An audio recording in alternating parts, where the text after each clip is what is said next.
Good afternoon, students. I am Ananta Datta from Bharati Group of Colleges. Today we will study about the topic Brashenham's circle drawing algorithm of computer graphics.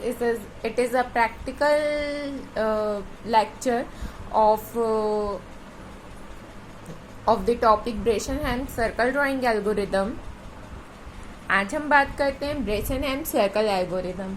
हमने line drawing algorithm देखा था. हमने ये practical और algorithm देखा था कि line कैसे ड्रॉ होती है. ब्रेसेनहेम्स का भी लाइन ड्राइंग एल्गोरिदम देखा था और डीडीए का भी लाइन ड्राइंग एल्गोरिदम देखा था. आज हम देखते हैं कि सर्कल एल्गोरिदम क्या होता है. मीन्स यदि हमको सर्कल ड्रॉ करना है तो उस चीज़ के लिए हम कैसे यूज़ करें. तो सबसे पहले Brashenham circle drawing method is the most efficient method for circle drawing because it considers the 8-way symmetry of the circle to generate it. Means Bresenham जो सर्कल ड्राइंग का मेथड है वो सबसे एफिशिएंट मेथड है circle draw करने के लिए, क्योंकि ये जो है ब्रेशनहैम सर्कल एल्गोरिदम ये 8-वे सिमेट्री सर्कल जनरेट करने के लिए हमको कंसीडर करता है. This method plot 1/8 part of the circle. Means ये 1/8 मीन्स 8 बार प्लॉट करता है. सर्कल ड्रॉ करने के लिए हम 8 बार इसमें प्लॉटिंग कर सकते हैं with the principle of obtaining the next pixel value with the help of decision variable and generates the circle with 8 symmetric property. Means हम 8-वे सिमेट्री से हेल्प 8-वे सिमेट्री जनरेट कर सकते हैं इसके थ्रू, और ये 1/8 पार्ट ऑफ द सर्कल हर बार मेथड में प्लॉट करके हमको शो करेगा. We will obtain new value for pixel point. It can be either the point may be on the circle, outside the circle, inside the circle. Means यदि जो हमको value obtain होगी next pixel के लिए वो इन 3 में से एक होगी.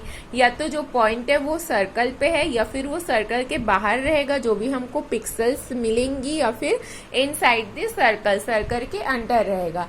Scan converting a circle using Bresenham algorithm works as follow.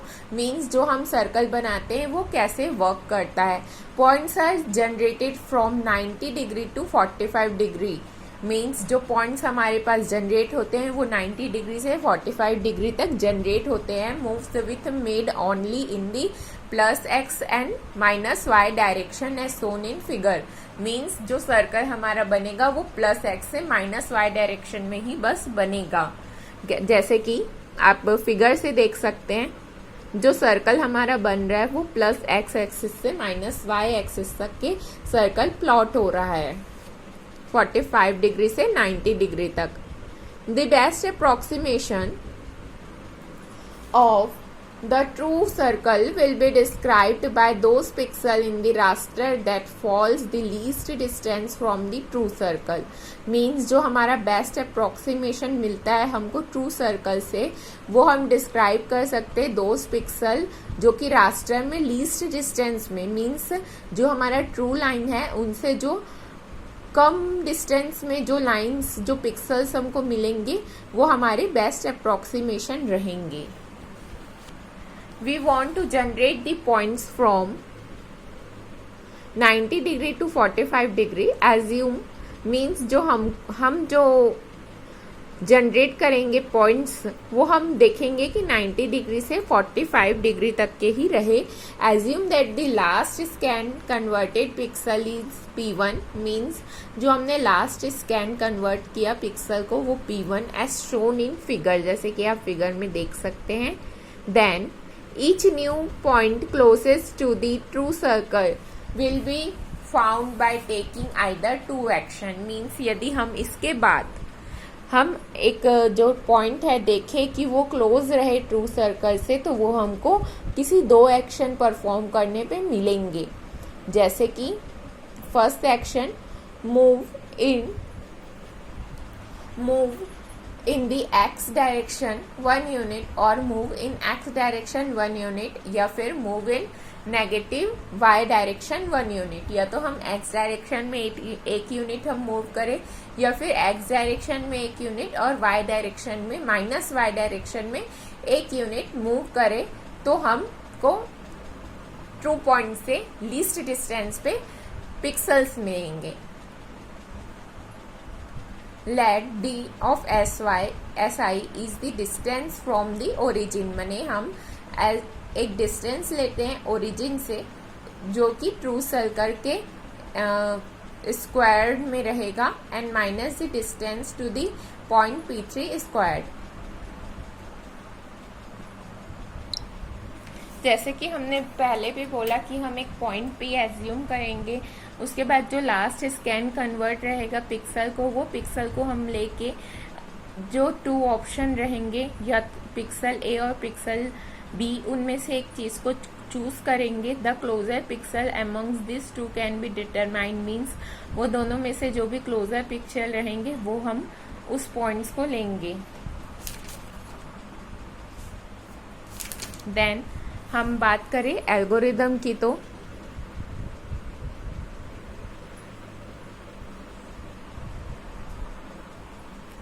हम एल्गोरिदम की बात करें तो हम सबसे पहले स्टार्टिंग पॉइंट, उसका रेडियस, ये सारी चीज़ें मेंशन करेंगे, डिक्लेयर करेंगे। एक्स वाई की वैल्यूज, रेडियस, डायमीटर, ये सारी चीज़ें हम डिक्लेयर करेंगे। रेडियस क्या है वो चीज़ें डिक्लेयर करेंगे। पी और क्यू जो है कोऑर्डिनेट है सर्कल के सेंटर से। फिर हम वैल्यू लेंगे आर की।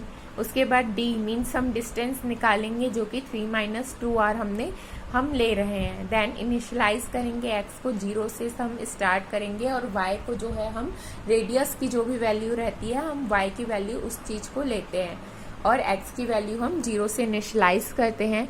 उसके बाद हम स्कैन करते हैं, और जब तक कि हमारा एक्स ग्रेटर नहीं हो जाता वाई से तब तक हम स्टॉप नहीं करते हैं। देन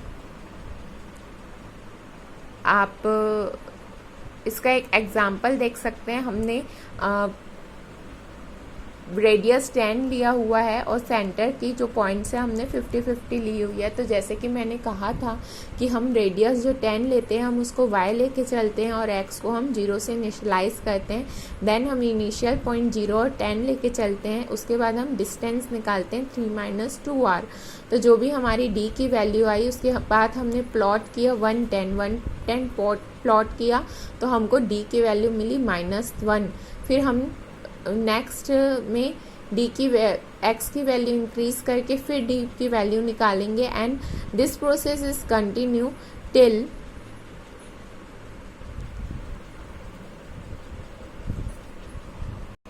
ये प्रोसेस हमारा तब तक चलेगा जब तक कि हमारी x और y की वैल्यू सिमिलर नहीं आ जाती। यदि हमारी x और y दोनों की वैल्यू इक्वल हो गई तो फिर हम ऑपरेशन को क्लोज कर देंगे। अब हम बात करते हैं ब्रेसन-हेम एल्गोरिदम के एडवांटेज और डिसएडवांटेज की। ब्रेसन-हेम एल्गोरिदम को यदि हम देखें तो हम इसमें सिर्फ इंटीजर्स वैल्यू देते हैं, तो ये बहुत ही कम लेस टाइम में सॉल्व हो जाता है, एंड मेमोरी भी ये लेस कंज्यूम करता है। ये एल्गोरिदम एक्यूरेट और एफिशिएंट है। जो भी हम पॉइंट्स वगैरह कैलकुलेट करते हैं उस चीज़ के लिए this algorithm is accurate and efficient as it avoids using round function of variable point calculation. And यदि हम डिसएडवांटेज की बात करें तो ये कॉम्प्लेक्स हो जाता है यदि हम हायर ग्राफिकल इमेज के लिए इसको यूज़ करें, and there is no significant improvement with respect to performance. माने यदि हम परफॉर्मेंस को लेके देखें तो इसमें कुछ ज़्यादा इम्प्रूवमेंट नहीं है। देन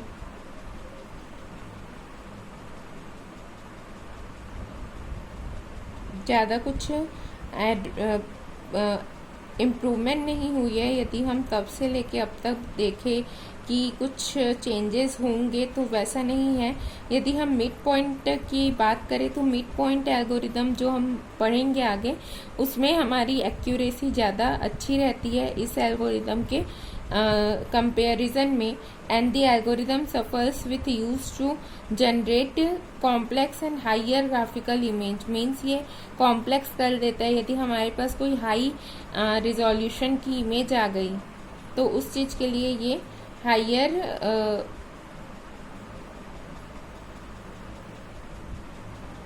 वो इमेज के लिए ये काम नहीं कर पाता है। एंड देखा जाए तो ये इम्प्लीमेंट करने के लिए इजी है, और ये सिंपल एक इक्वेशन ऑफ सर्कल जैसे कि X square plus Y square equal to R square, ये इसी के सिंपल से सर्कल के एल्गोरिदम इक्वेशन में बेस है, जिससे कि हम इसे सिंपली सॉल्व कर सकते हैं। तो इस चीज़ के लिए ये हमारे लिए प्लस पॉइंट भी है कि ये सिंपल है इम्प्लीमेंट के लिए। सिंपल जनरेशन हम इसके थ्रू सिंपल सी जो भी चीज़ें हैं वो जनरेट कर लेते हैं। देन अब हम देखते हैं कि ये एल्गोरिदम ऐसे कैसे वर्क करता है। मीन्स ये एल्गोरिदम प्रैक्टिकली रियल लाइफ पे कैसे वर्क करता है। जैसे कि हम पहले हेडर्स फाइल लेते हैं, स्टूडियो हो गया, कॉनी हो गया, ग्राफिक्स हो गया, और स्टैंडर्ड लाइब्रेरी हो गया, और मैक्स के फंक्शंस यूज़ हो रहे हैं। उसके बाद हमने यहाँ पे वॉइड दिया हुआ है। हमने पहले ही कहा था कि ये 8 वे सिमेट्री है, तो हमने इसमें 8 वे सिमेट्री प्लॉट किया है। और इसमें जो हमने 8 वे सिमेट्री प्लॉट किया हुआ है उसे हमने 4 डिफरेंट कलर्स में प्लॉट किया है। जैसे आप आउटपुट देखेंगे, आउटपुट में जो सर्कल्स रहेंगे वो 4 डिफरेंट वे पे प्लॉट होंगे, red, yellow, green and yellow. ये 4 वेरिएशन में सर्कल हमारे प्लॉट होंगे। देन ये हमारी हो गई 8 वे सिमेट्री प्लॉटिंग की कोडिंग। देन हम देखते हैं कि ब्रेसन-हेम सर्कल की कोडिंग क्या है। हमने पहले इनिशलाइज किया, x को 0 लिया, y को r लिया। जैसे कि हमने कहा था कि हमारा y हम r लेंगे और जो भी हमारा डायामीटर है 3 - 2r। उसके बाद हम लूप चलाएंगे जब तक कि x और y की वैल्यू इक्वल नहीं हो जाती। देन इफ एल्स हमने लगाया है, जैसे भी हो इफ और एल्स के बाद x की वैल्यू हमारी हर बार इंक्रीज होगी, y की वैल्यू जब भी हमारा एल्स पार्ट में जाएगा y की वैल्यू तब डिक्रीज होगी, और x की वैल्यू हमारी हर कंडीशन में, यदि वो कंडीशन सेटिस्फाई करे या ना करे, x की वैल्यू हमारी हर कंडीशन में इंक्रीमेंट होगी। देन हम 8 वे सिमेट्री प्लॉट कर रहे हैं। उसके बाद आप देख सकते हैं कि हम इंट में वॉइड लिख रहे हैं। मीन्स ऑटो डिटेक्शन हम यहाँ पे रिक्वेस्ट कर रहे हैं। उसके बाद जो भी हमारी रोकर वेरिएबल्स है यदि वो लेंगे हम। देन हमने इंट लगाया था ऊपर में, इंट में इसीलिए हमने रिटर्न 0 लिखाया है, और वॉइड में लिया था इसलिए हमने गेट ch भी यूज़ किया हुआ है। Get ch is used to hold the output screen. Then यदि हम प्रिंटफ में हम वैल्यू ले रहे हैं, x1 y की वैल्यू ले रहे हैं, उसे स्कैन करा रहे हैं, यूज़र से वैल्यूज़ ले रहे हैं। उसके बाद हम रेडियस की वैल्यू लेंगे, देन हम परफॉर्म करेंगे। तो अब हम इसे कंपाइल करके देखते हैं कि इसमें कंपाइलेशन, ये हमने इसे कंपाइल किया, कंपाइल सक्सेसफुल। देन हम इसे रन करते हैं।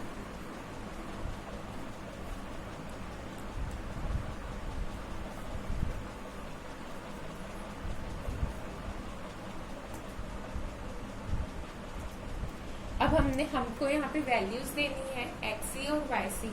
एक्सी और वाईसी की हमको यहाँ पे वैल्यूज देनी है। हम यहाँ पे 200 एंड 300 दे देते हैं। देन फिर आप देख सकते हैं कि यहाँ पे हमको रेडियस देना है सर्कल का, तो हम रेडियस मान लीजिए 50 दे देते हैं। तो आप देख सकते हैं कि यहाँ पे सर्कल जनरेट हो रहा है। सर्कल अलग अलग कलर्स पे जनरेट हो रहा है।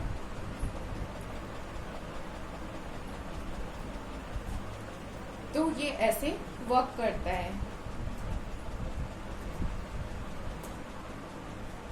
तो आपने देखा कि ये कोडिंग कैसे काम करती है रियल लाइफ में। यदि हमको एक सर्कल ड्रॉ करना है तो उस चीज़ के लिए हम ब्रेसन-हेम सर्कल ड्राइंग एल्गोरिदम का यूज़ करते हैं।